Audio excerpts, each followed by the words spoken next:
Hi again, guys. We're gonna do another movie review for Disney movies. This time it's gonna be Strange World.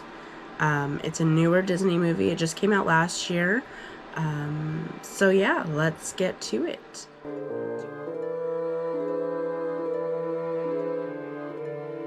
Do apologize, my voice is a little hoarse. I'm getting over a cold. But I don't want to prolong making videos any longer. So I'm going to just let you know the synopsis. A legendary family of explorers, the Clades, attempt to navigate the uncharted, treacherous land. I saw this movie poster. We went to go see Black Panther back in November, and I saw the movie poster on the wall in the hallways while we were waiting to go inside the theater because it wasn't quite clean yet. And yeah, I was like, oh cool, a new Disney movie. Mind you, I hadn't seen the trailer, so I had no idea what it was about. It looked kind of cool when I looked at the posters, kind of funky. But yeah, I was excited to see it. I did end up watching it in January of this year, so about 2 months after it was released, with my family. We did it as like a family movie night. I was pleasantly shocked. It's not one of my favorite movies, but we will get into the review. So let's dive in.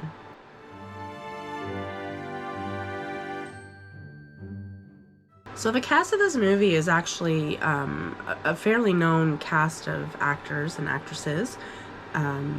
So I'm really surprised that this movie didn't do as well as it did. Especially like we weren't a huge fan of it. Even my kids weren't really interested in a whole lot. Like there was parts that they were really interested, but then there was parts where they were like, meh, I could do without. So we have Jake Gyllenhaal, he plays Searcher Clade, and we have Dennis Quaid, he plays Searcher Clade's dad, who's Yeager Clade, and then we have Jaboukie Young, who is Ethan Clade, Gabrielle Union is Meridian Clade, and Lucy Liu is Callisto Mal, and Karen Sani is Caspian. Alan Tudyk is the narrator / radio host / Duffel. And then the music is by Henry Jackman.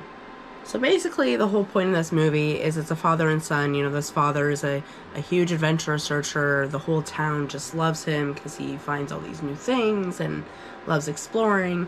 And he's introduces his son to this. So eventually as they get older, you know, they are trying to search for land beyond the mountains. And while they're on this exploration, the son Searcher finds this plant. And he realizes that it has electricity. Which I'm assuming, you know, watching the whole movie, I should say, that's what the town is really wanting, is something new, something innovative. So Searcher finds this plant. The dad's not having it. He just wants to still see what's beyond the mountains. So he kind of leaves and kind of abandons Searcher. So Searcher takes this plant and goes with it. He brings it to the town. 25 years later passes, and you see that the son is a farmer. He is farming this plant that he found on his exploration with his father. But something's happening with these plants. They're realizing that the little bulbs on the plants that produce the electricity that they put in their cars and their houses and all of that, they're not lasting as long. So then we introduce Meridian Clade. She ends up coming to Searcher and saying that, you know, something's interrupting these plants from producing as much electricity as possible. So they decide to go on an exploration to find out why these plants are dying. So, you know, Searcher Clade really is not an explorer. He really hated it. He hated doing it with his dad. So he's really not keen about this new adventure. His son, however, loves it. So this movie was released in November 23rd of 2022. The studio that brought us Big Hero 6 as well as Encanto also made this movie, which I was actually shocked that this movie wasn't that great, just because I thought personally Big Hero 6 and Encanto did really well. I thoroughly enjoyed them. Big Hero 6 I thought was funny with Baymax, and Encanto I thought had really great music. But those will be reviews for a future. I would rate this movie probably like a 5 out of 10. Thought it was alright. It reminded me a lot of other movies out there. Didn't feel like it was a unique story or anything, in my opinion. This movie focused a lot about the environment and how we're all connected, which I think is a very important thing for us to learn, given the state of the world that we're in these days. I was hoping for a more, like, unique story plot. It kind of gave me vibes of a lot of other movies that I'd seen out there. It did have an action-adventure feel to it, and there were some parts that did make me chuckle a little bit. A couple characters that were fairly funny. When it comes to Disney movies, especially ones made recently, I try to gauge off my kids' reactions to them, to see if they're super enthusiastic about it and whatnot, because, I mean, like, I personally have always loved Disney. I don't know. There's some out there that aren't that great, and then there's some that are good. But yeah, I try to go off my kids' reactions because, I mean, they're the new generation that's going to be watching all the Disney content that's now being put out there. My husband did mention during the movie that it gave like a Journey to the Center of the Earth type of vibe, which I would have to agree with. It also reminded me a lot of that movie Osmosis Jones. I know it's not a Disney one, but just the way that it was and how they, you know, the world that they went into, it was very, yeah, like, just different creatures and whatnot, but when you actually realize, like, what it is, it makes sense. And I did have a hunch as to where the movie was heading, like, which way, like, it wasn't really a surprise to me, like, I wasn't like, oh my gosh, I did not expect that at all, like, and I think it's maybe because it did give me those vibes of other movies that I've seen that are very similar. When I did my research on this movie, for other reviews, it was horrible. Like, I didn't think that it did that horrible, but it did.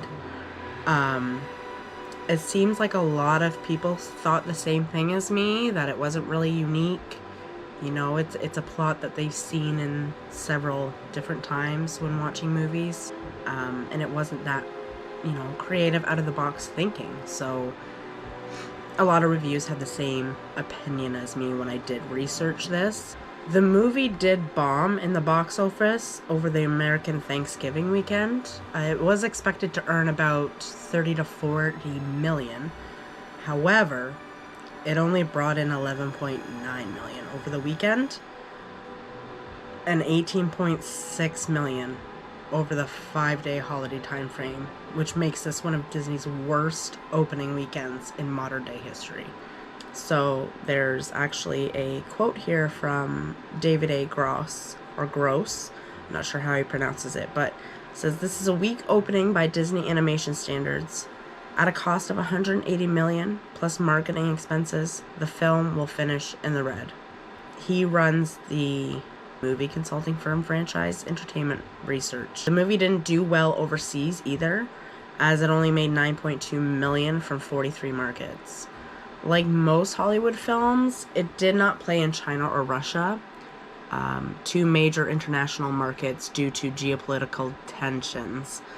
So beyond that, Disney opted to not submit this movie to several smaller markets, including the entire Middle East, Malaysia, and Indonesia, because of the LGBTQIA+ references in the film. This was because those countries would cut out any of those references, and Disney wasn't willing to cut out part of their movie to meet those countries' guidelines. Overall, this wasn't a movie that I found to be overly creative, like I said before. I feel like it was a plot line that I've seen before, numerous occasions.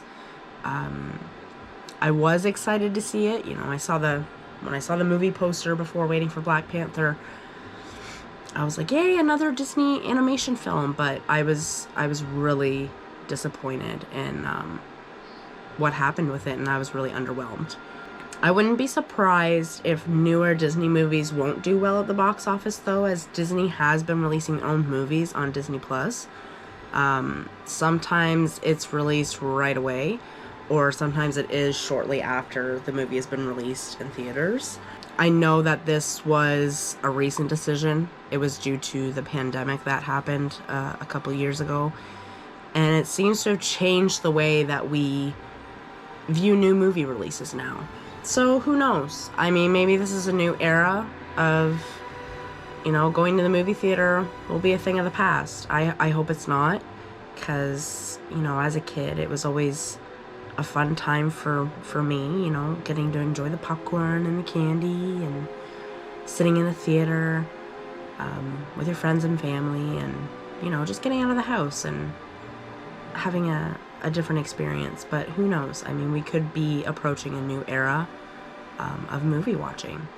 It does make me sad because, I mean, I remember, like I said, I remember as a kid, I went to the movies and I saw this, and, I remember even in, like, my teens and my early 20s, like, when Harry Potter and all that was the rage, I was so excited to see them in theaters.